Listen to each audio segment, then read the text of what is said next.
we're just glad that we finally got this in the ground. We're running at least a month behind, but I think for most people in our area, we're zone 8A, upstate of South Carolina.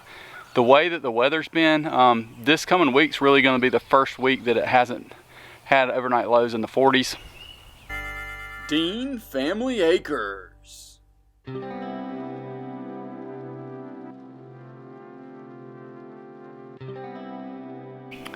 All right, guys, it's a good morning, and we are going to finally try and get our garden wrapped up. You've seen us till the garden, lime the garden, and now it's time for us to actually get this garden with a final till and get the landscape fabric back down.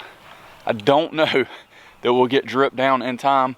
It's supposed to rain the next couple of days, and then tomorrow, actually next week, it's supposed to be in the upper 80s. So we're looking forward to seeing some plant growth if we can get them in the ground in the next couple hours. So y'all follow along. Let's see exactly how this goes.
So now the discussion goes, what goes where and how we're going to organize it, trying to rotate crops the appropriate way. We do tend to find that sometimes we can't exactly do that traditional rotation just because of what we like to eat and what we grow, etc. So trying to figure that out now, and then we'll get this landscape fabric laid out in the right direction. The reason it takes us a little bit in regards to making sure that that's organized is because we've got different types of spacing on our holes. So we've got some that are 18 inches apart. The reason they're 18 inches is because that's what our drip line is. It's every 18 inches. And then we've got some that are 3 feet apart. And then if we want to do beans and that kind of thing, we traditionally just leave a gap in between the fabric. So trying to make sure that we've got everything laid out, organized, etc.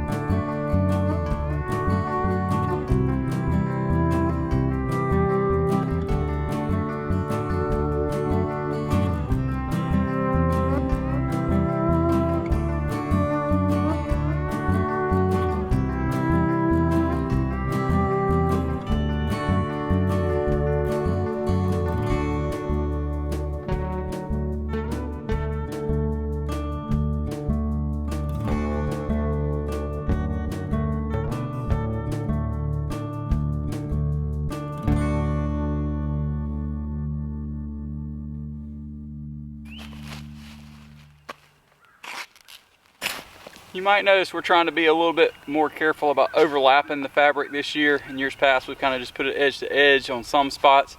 We've noticed there's been a lot more weeds coming through in that places. I will also say that weeds traditionally want to come up wherever you put the staples, just because that's going to be a low spot. That's where things are going to settle to, etc. So keep an eye out for that.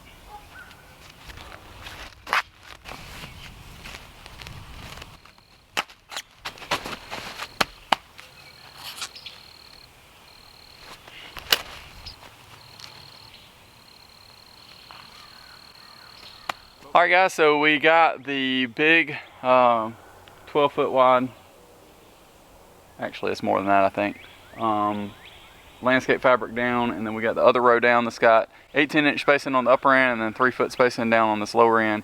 And then we need 2 more gaps down here for beans. So because we've got a lot of stuff to do, we are going to run inside, get something to eat, and then come back and I think get the things planted that we need to get planted, because it's supposed to rain, and then it's supposed to be like 87 most of the days next week. So it should take off as long as we get some of the stuff in the ground, and now's the time to do it. We should have done beans too, but in regards to just timing, trying to make some of that work, it is what it is. So we're gonna be back out here in just a little bit. All right guys, so we are now going to be working on the tomatoes, and we've kind of researched, know exactly what we're gonna plant. We've got a world record holder that we're gonna be planting.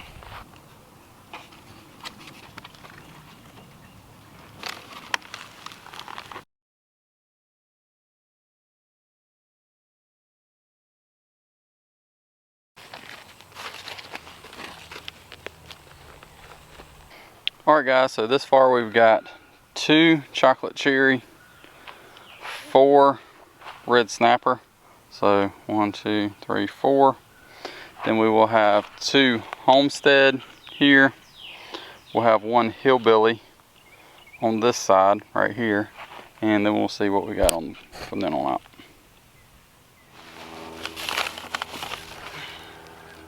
Getting these delicious in the ground.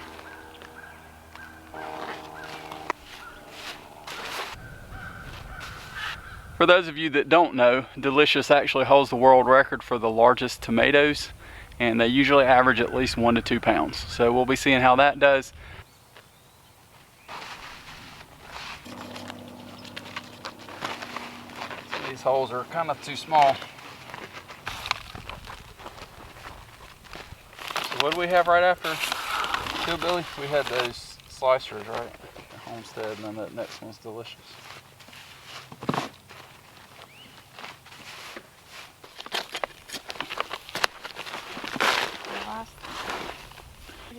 They're just not around all the time. No, they're just gone.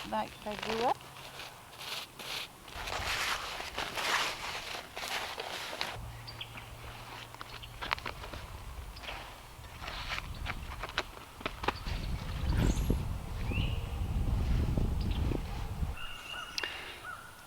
Alright guys, so we were finishing up getting those tomatoes in the ground and peppers right now.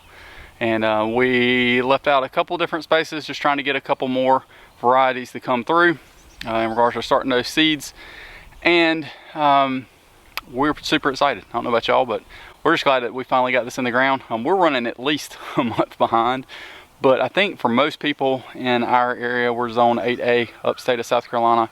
The way that the weather's been, this coming week's really going to be the first week that it hasn't had overnight lows in the 40s.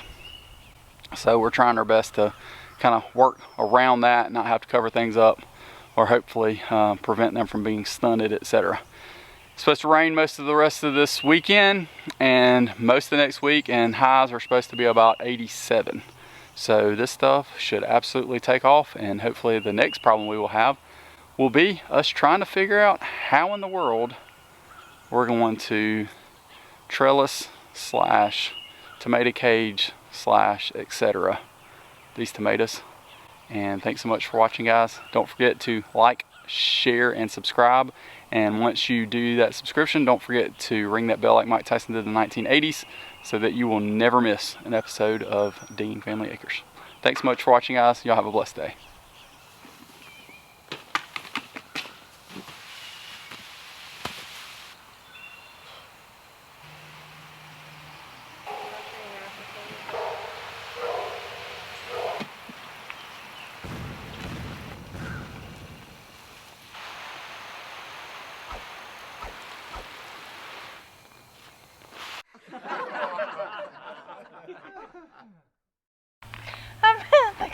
Oh, I thought you were wanting me to get that, you on film. No, I'm in the fertilizer. Shh, don't tell them our secret.